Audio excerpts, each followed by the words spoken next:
எங்க வந்திருக்குன்னு கேட்டீங்கன்னு மதுரை கற்பகரணி பக்கத்துல தாங்க வந்திருக்கோம். இந்த கற்பகரணி பக்கத்துல ஒரு அருமையான ஒரு வீடு அமைஞ்சிருக்கு. அதுவும் 2.3 சென்ட்ல அமைஞ்சிருக்குங்க. இந்த வீட்டுடைய பில்டப் ஏரியா எவ்வளோன்னு கேட்டீங்கன்னா 2.25 சென்ட்ல கட்டியிருக்காங்க. 23 அடி ரோடுல இந்த வீடு அமைஞ்சிருக்கு.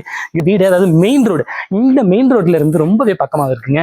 ஸோ இந்த வீடு டபுள் பெட்ரூம் போக இந்த வீட்டுடைய ஃபேசிங் ஏன்னு கேட்டீங்கன்னா சூரியன் எங்க இருக்குதோ அங்க கிழக்கு பார்த்த வாசல்ல இந்த வீடு அமைஞ்சிருக்குங்க. பிரைஸ் எவ்வளோன்னு கேட்டீங்கன்னா 52 லட்சம் ரூபாய் சொல்லி நிகழ்ச்சி பண்ணாங்க சொல்றாங்க. ஸோ இந்த வீட்டுடைய டீடைல்ஸ் முழுசா நீங்க தெரிஞ்சுக்கணும்னு நினைச்சீங்கன்னா என்னோட சேனல்ல இந்த வீட்டுடைய ஃபுல் டீடைல்ஸுமே உள்ள அப்லோட் பண்ணியிருக்கேன். ஸோ கண்டிப்பா என்னோட சேனலுக்குள்ள போய் இந்த வீட்டுடைய டீடைல்ஸ் எல்லாத்தையும் பார்த்துக்கோங்க. அது போக இந்த வீட்டை பத்தின டீடைல்டா நீங்க தெரிஞ்சுக்கணும்னு நினைச்சீங்கன்னா நம்பருக்கு மறக்காம கால் பண்ணுங்க. கண்டிப்பா எங்க டீம் உங்களுக்கு ரீச் பண்ணுவோம்.